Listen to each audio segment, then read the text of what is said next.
everyone, welcome back to my channel. If you're new, my name is Ulubele Tutube and I talk about anything and everything to do with actuarial science.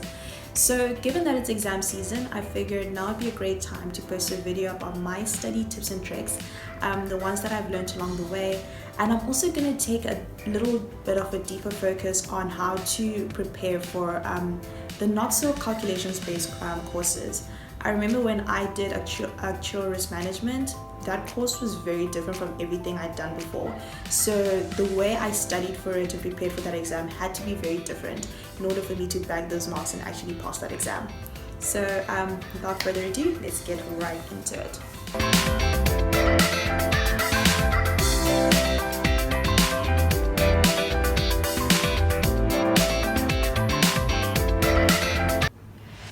So study tip number one would be to optimize your study time. It's very important for me to actually do this because there's so many things that I want to do before I walk into an exam room, and it's super important for me to figure out which of these things are most critical for this course, which ones I feasibly can do before I walk into the exam, and when and how I can actually approach them. So the things that I always want to do before I walk into an exam is to go through the content, to make summaries of the content. Writing down always helps me to remember the work. I also want to make some mind maps and put them up. I also want to put together some sort of formula sheet if it's a calculation based course. I want to put together some lists if it's more of a theory wordy type of course. I also want to make sure I've gone through the question answer bank, and I also want to make sure that I have gone through some past papers.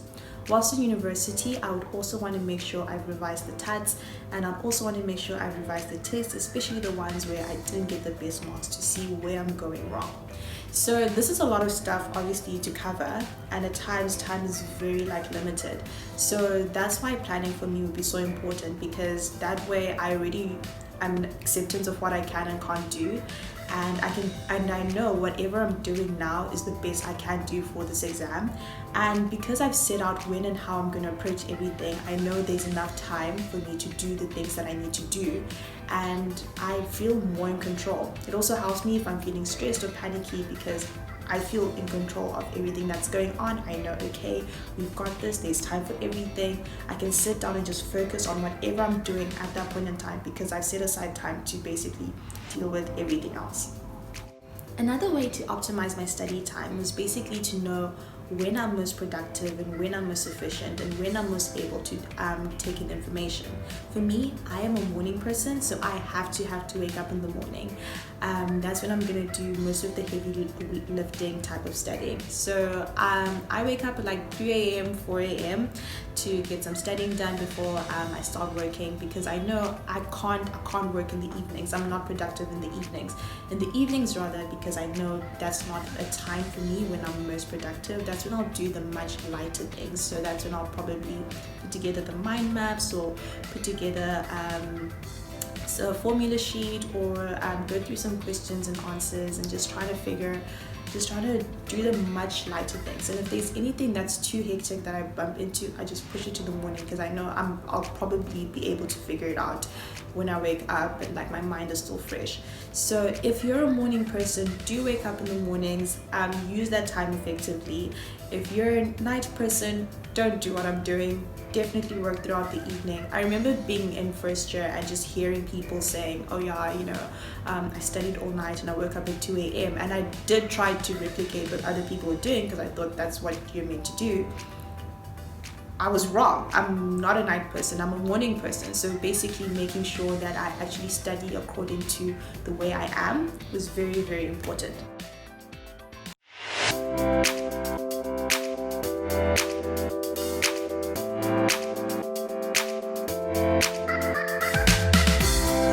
Study tip is to make use of lists and frameworks to summarize your content and make sure that you remember your bookwork. Bookwork is very easy marks, and we can't afford to be losing marks because we forgot bookwork. So given that the content is so huge, you have to start being really good at coming up with lists or coming up with frameworks that just condenses the content and make sure that you remember everything you need to know in the exam. When it comes to lists, some people use mnemonics, some people just read the stuff over and over again until it gets stuck in their head. I don't know how they do that. I think they're God's favorites. That's not me. And also using mnemonics doesn't really work for me because everything just becomes muddled up, and then even if I remember like the one word that mnemonic stands for, I won't remember everything else after it because it just doesn't make sense. It's just like a random word in the middle of nowhere. But what does work for me is just taking a list and then breaking it down into like smaller lists in a way, because I just give like all the points like headings, and then I just kind of group the points into headings. So I do have an example. So I've got a list here for the main factors that influence long-term investment strategy. So there's like 15 points here, and for me to remember those, I had to break it down into headings. So the headings I used were liabilities, rules, the institution, and then the other two. So under liabilities, I had like the things about the liabilities, the term, the currency, and all those things that affect the liabilities. Under assets, I had the size of the assets, the expected long-term return of the assets, and every other point that related to assets. And then under rules, I had the investment statutory, legal, or voluntary restrictions, and other things like tax, whatever comes down constitutes as rules. And then under institution, I had the institution's risk appetite and the institution's objectives.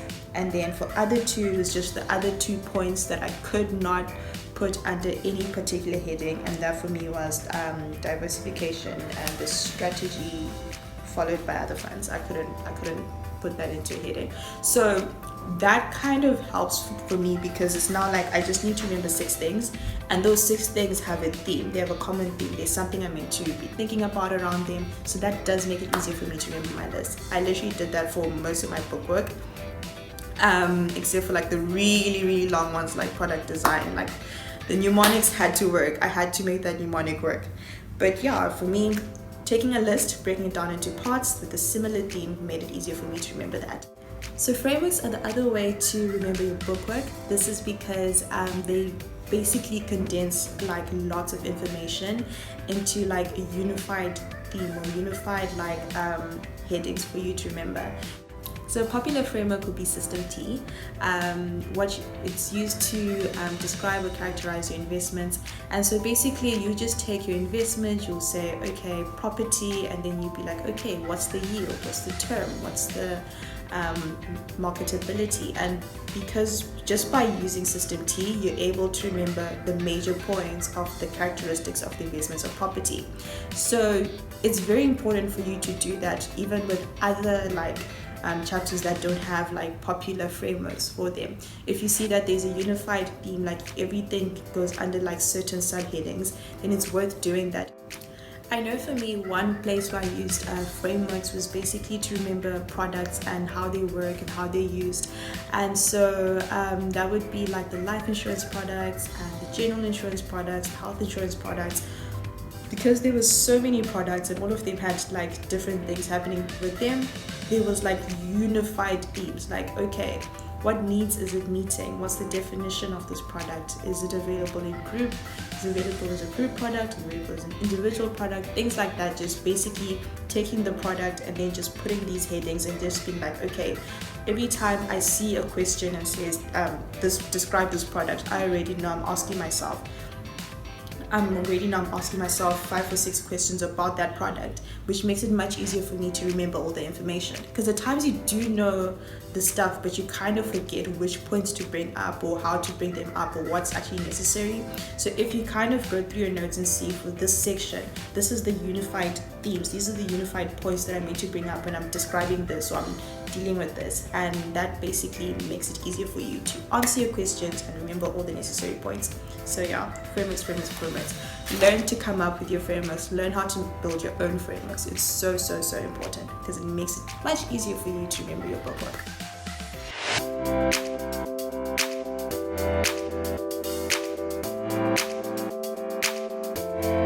Study tip is to practice and to practice correctly. I did already mention that going through the question answer bank and going through past papers is a huge part of like my studying and my studying routine, and it's very important for me to do this in a way that gives me the best results. A lot of people do tend to prefer to like practice straight into like under exam conditions, like a timer and everything like that. That's not for me, especially in the earlier days of my practicing. I'll probably only get to that like a day or 2 days before the exam. But whilst I'm preparing for the exam, what I would rather do is to basically have my notes next to me, attempt a question. If I can't figure it out, I go to my notes. I check my notes, check my notes, go through it, and then from my notes try to answer the question. If I still can't answer it, then I'll go to my solutions and to see where I'm going wrong. I feel like that for me forces me to keep referring to my notes and just becoming more and more familiar with the stuff that are a bit shaky as soon as I see that there's a problem, rather than just trying to like skip the things that I don't know and just getting to the end and just marking and being like, okay, cool. I don't understand that section. I feel like it just makes more sense for me to just do it that way rather than just going straight into like exam conditions type of studying. And then another thing I do when I'm practicing is to just make sure I'm marking myself really strictly and just questioning a lot, just questioning the things like, why is my answer not here? What am I missing? Is there something wrong? Am I not reading the question correctly? Am I not answering the way they want me to? And I think one thing just to highlight that I used to struggle with initially, especially when I was studying Actuarial Risk Management, was just the verbs of the question. Like, explain, state, list, discuss, these all mean different things, and just trying to be familiar with what all these things mean. So for example, if a question says list, it just requires you to throw out a couple of points there based on the mark allocation.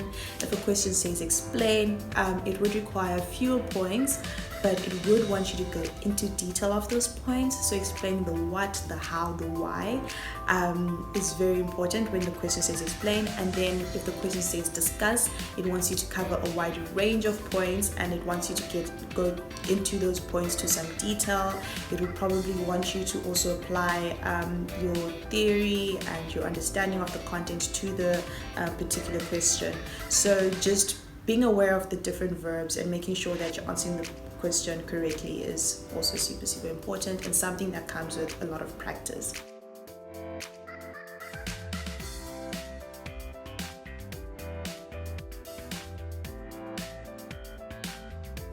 So moving on to the next study tips, this would be mind maps. So as I've already mentioned, putting up mind maps on my wall is another critical part of my study iteration process.